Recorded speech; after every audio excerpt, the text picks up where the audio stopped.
welcome back to the channel. The episode this time is a little bit longer. I've made some major progress on the trip quilt, and so this is chronicling that.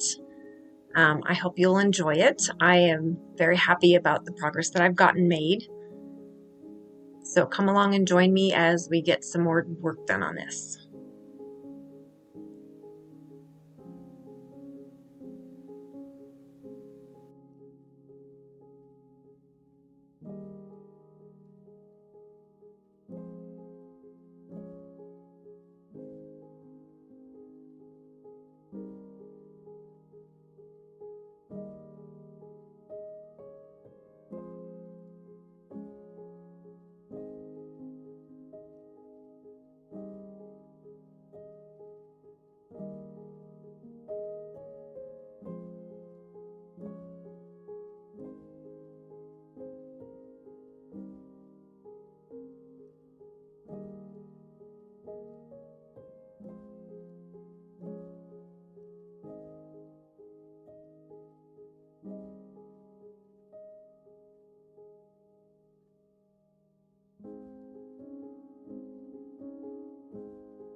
So I got my little crab done, I thought, and then decided didn't look quite right. So now I'm doing a little bit more on it, a little more echoing.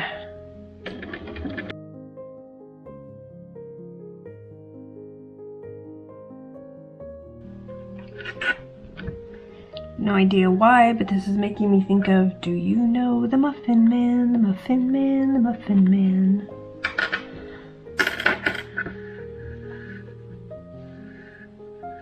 One more last little echo.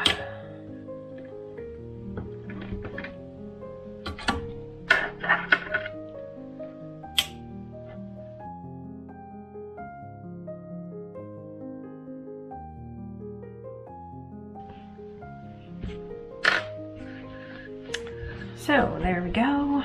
That one's done again, except for tying off the quilting. And then I've got to go put it on the wall and see where we're at. There he is on the wall. And that gives us 8 sections done, 4 more to go.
So I do have the main quilting here done. I do need to do something in these corners because it's just too much unquilted. So Keith and I were talking, he came up with an idea that's just kind of a loop, which I like the simplicity of, but I want something, you know, that's more angled for the corner. So I scribbled around a whole bunch and finally came up with this. And then to mark it, I poked some holes in it. I've used my blue marking pen that now I can't find. the wash away one. I don't usually like using these because I'm always worried that they're not gonna wash out, but it's just a couple dots, so I'm gonna go with it. And then I'm in a free motion quilt going down and around and over and over, and then I will mark each of the other ones as I get ready to do them. So we'll see how this goes, but that's my design.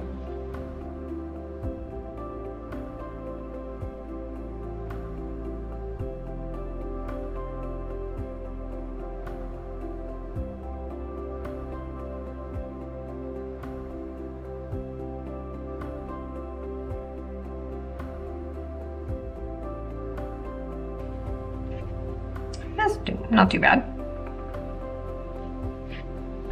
I almost feel like it needs another little loop there now. I think we're gonna leave it be. If I look at it later on the wall and it's bugging me, then I'll see about adding more. But it's easy to overcomplicate things when you don't need to. So I'm gonna try not to do that. Okay, so then the next corner, my little template.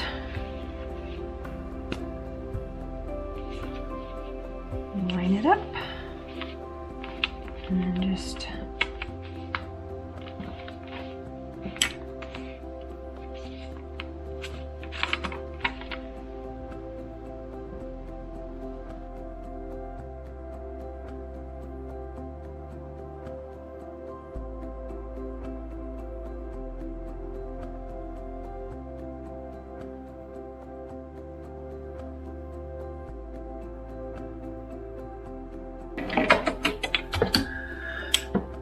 I like that one that I did with a little more pointy. It looks less like I'm trying to make an angel with a little head. Since this isn't a Christmas thing,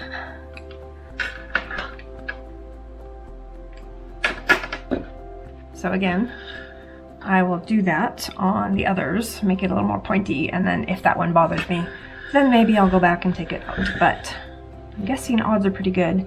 Not really going to notice once you have the quilt up and it's all kind of together and done. It's amazing when things are done how much less they might tend to bother a person just because you know they're done.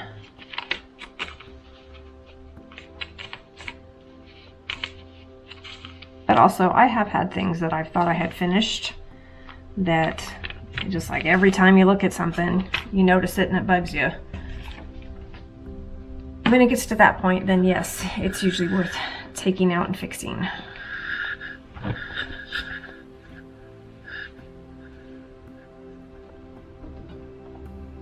But those instances tend to be few and far between, because usually the pain and irritation and annoyance and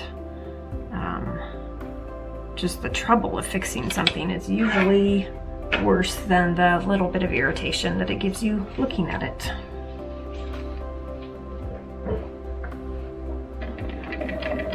Okay, way high up on this one. This one's gonna look a lot different. It's the one thing nice about handmade things, right? Everything is unique.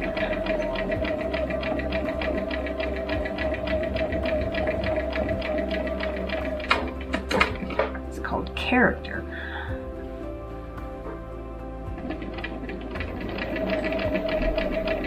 Shows it was handcrafted because it's not exact like a machine would make it. And mine is definitely not exact like a machine made it.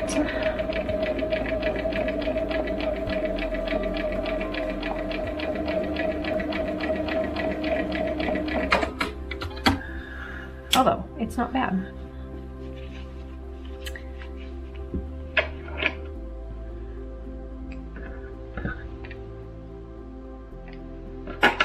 Okay, last corner.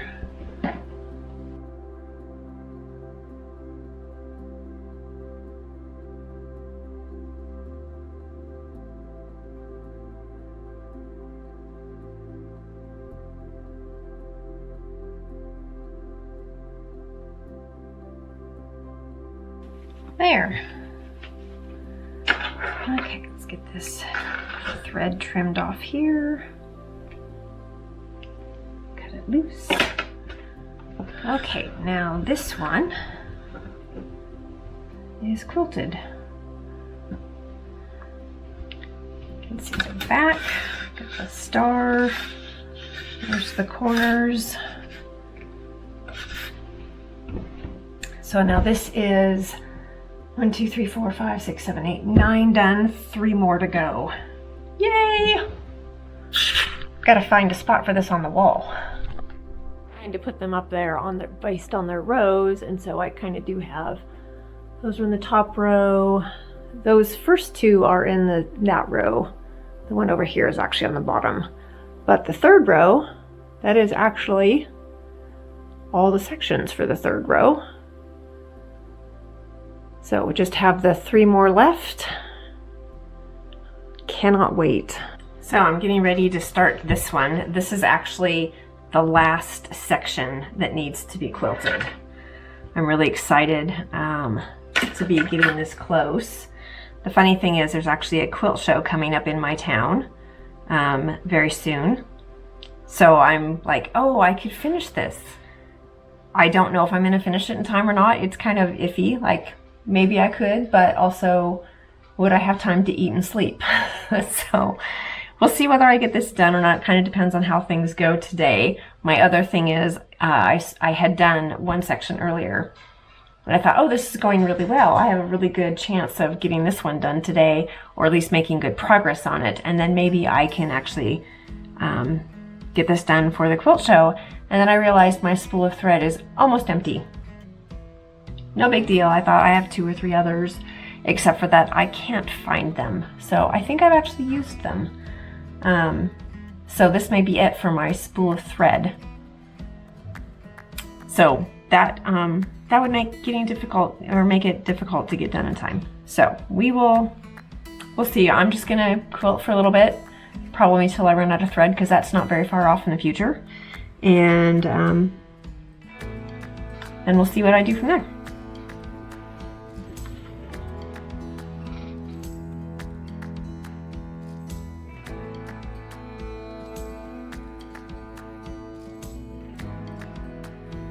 It's always tricky when you're doing something and you get this close to the end of a spool, because you have to kind of stop and keep an eye on it and remember to keep an eye on it. I always intend to, then I often forget and I get sewing and I don't think about it, and then suddenly my machine is sewing really wonky and I get these really weird gigantic stitches and it's like, what in the world? And it's like, oh yeah, there's no tension on that thread because it's run out of the spool.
Okay, made it to the end of that thread, and that is it.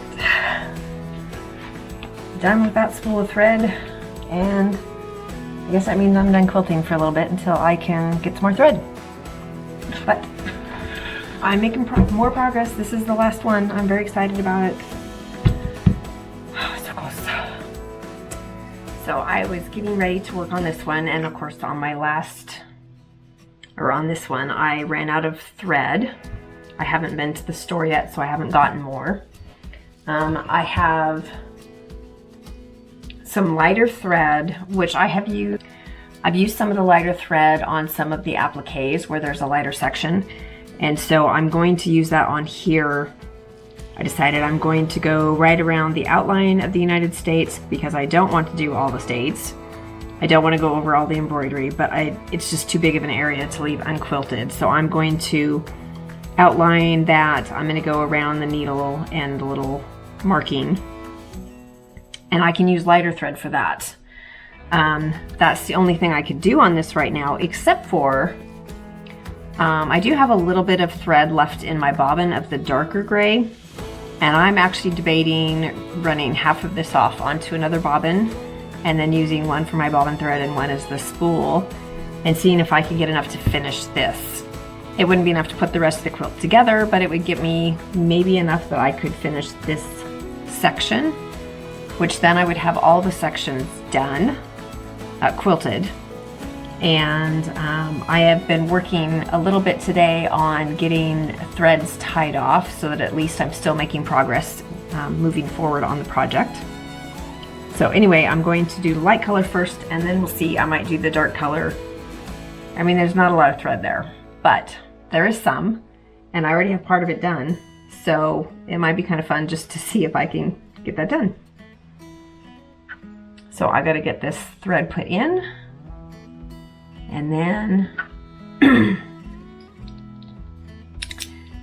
then I can get started doing the US. This, by the way, was drawn by my daughter, my middle daughter. It's so much fun looking at this quilt, seeing the different fabrics from the different quilt stores. I still remember, I don't know, most if not all of them, where they came from. And it's fun to see the applique blocks that were drawn by members of my family. It's just a lot of memories in this quilt. It's a lot of fun. So, oh, I need to change my presser foot too, so I have my walking foot on. I mean, not my walking foot, I need my quilting foot here. My free motion.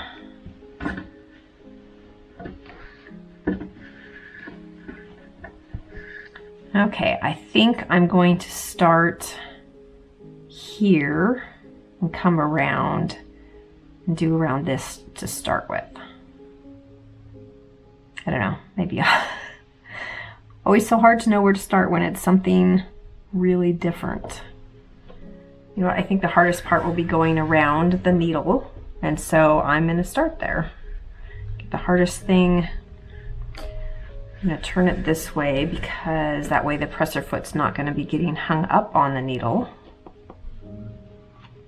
But I might as well get the hard thing done and get it out of the way so that it's not hanging over my head. It's a nice philosophy. Sometimes I do that. I like to get the hardest thing done. Other times I will leave the hardest thing for last.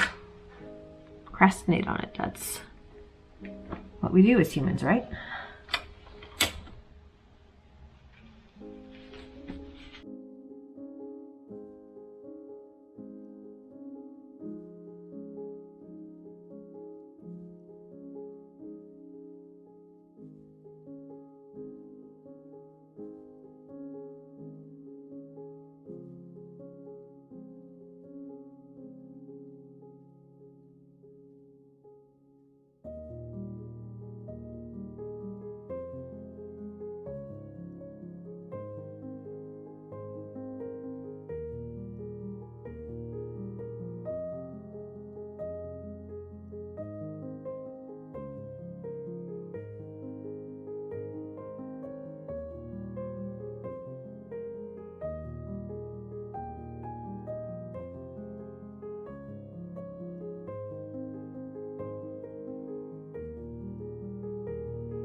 Okay, so was able to get a little more quilting done. I got all of the applique block done. I got the trees around the trees. I got a line here that I hadn't done, and I got around most of this block here. I am down to just a tiny bit left in the bobbin, and this was all I had left on my little spool. So I am now out of thread. So now I'm stuck until I go to the store. I can tie threads off, I guess. So I'm not actually stuck, but stuck for this part, yes, I am done with that. So I'm going to pull this thread off so that I can have my bobbin clean and empty, so that when I get my other thread, I can just get it wound on there right away and get to work again. So close. I do have, let's see, 1, 2, 3, 4. I have threads tied off on 4 of the sections. So there's 12 altogether. So I think it's 12. I have 8 more to do, including this one. So going well. Just need to get some thread. Welcome back. I got my thread, and so I am working on the quilting. I have 2 more little blocks to quilt, and then I have finished the last section of quilting on the trip quilt. I will just need to tie off the ends. I got the ends tied off on all the other blocks over the last day or 2 while I was waiting to get thread. So I am just about ready to start putting this together once I get this quilted. That's very exciting.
Okay, I'm checking.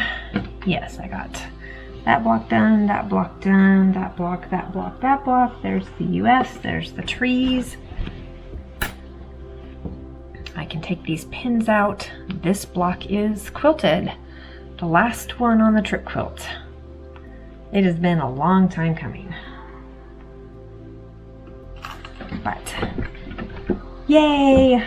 Now I get these ends tied off, and then I will lay out the quilt in the order that it's supposed to be by sections, and then I will show it to you. Back to the Someday Chronicles. This someday part is finally here, the part of getting ready to assemble. So I now have all the blocks quilted. This is laid out on the floor as they will be in their rows. This gives me a chance to, first of all, see what it's going to look like. It also gives me the chance to measure each of the blocks, because quilting does take up a little bit of space. This way I can make sure that I know when I trim them, I get them exactly the size they need to be so they'll fit together. So I've got them measured, and now I need to do a little bit of math just to make sure that they're the size I think they're supposed to be. And then I'm going to start trimming. So the next thing you'll see is probably trimmed blocks laid out here. Okay, doesn't look vastly different, but they are trimmed. I've got the right hand side of each piece, as you're looking at it, is trimmed to 1 1/4 inches, and the left hand side of each block is trimmed even.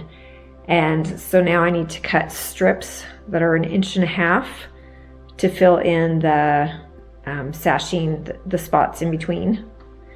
And I do have one little boo-boo I have to fix. I'm not really a boo-boo, but when I trimmed this one, I ended up with not quite enough batting. So I'm just going to Franken batting that little tiny bit. It probably wouldn't matter, but I feel like just to be on the safe side, I'm going to do it to make sure that I don't end up with bigger problems later. So I'm going to do that, and I'm going to cut sashing strips, and then it's time to start joining. Welcome back. It is now time to join the first section of the drip quilt. So what I have done is I have the first section here that has the extra 1 1/4 inches. And to put these together, I folded it in half, found the center of each one so that I knew I would be lined up correctly. Then I have the second piece. I have the raw edges even, batting and everything. And then I have the sashing strip. I was going to cut these 1 1/2 inches because that's technically what I should need. I have a space 1 1/4 inches here. I'll do my 1/4 inch seam, so it'll be a 1 inch gap. So that should be enough to cover it. But I also know that sometimes things aren't exact. So I actually made my sashing strips 2 inches. That way, if I end up being off a little bit, I have a little bit of wiggle room. Wiggle room is always good. So I am going to stitch along here for my first step. I have my walking foot in because this is several layers and I want to make sure I get it all in here well behaved. Line up my 1/4 inch there. I guess I don't actually need to start right there. I need to start at the block. But now, obviously I have not taken the extra off the top and the bottom of the blocks. I'm not going to do that till I get the rows together and get ready to join the rows.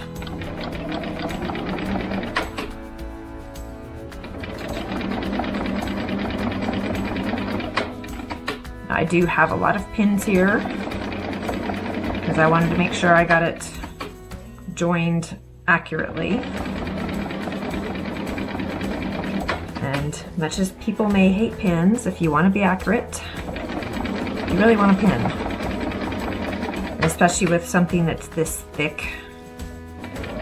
It's good to have pins in just to help keep things where they need to be. I'm checking every once in a while to make sure my batting isn't folding up underneath and that I don't have something else caught underneath there. See, this might be thick enough that it's going to move the whole camera.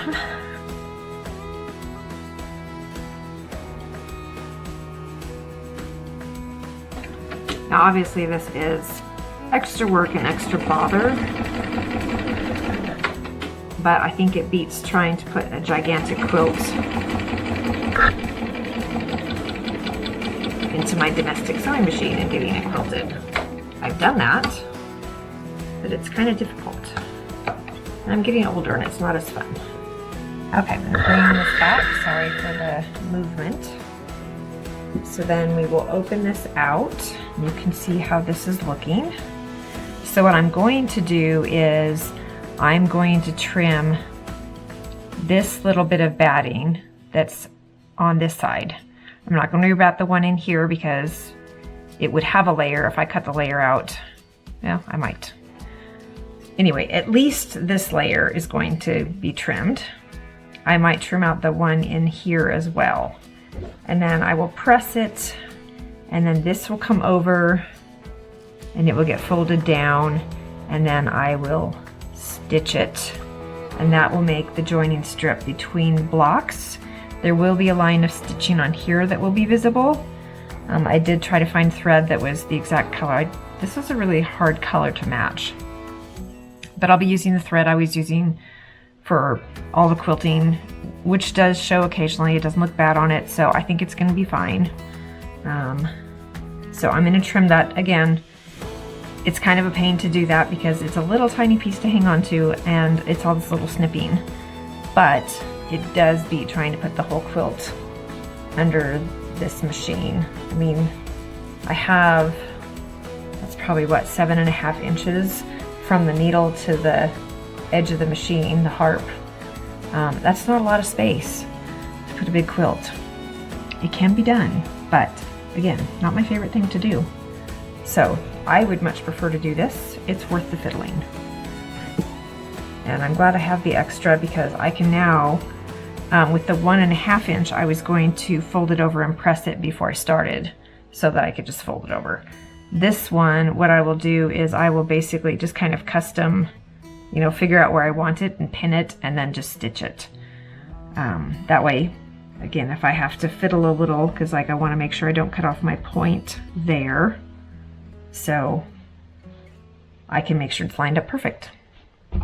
So that's what we're doing. On to the next part.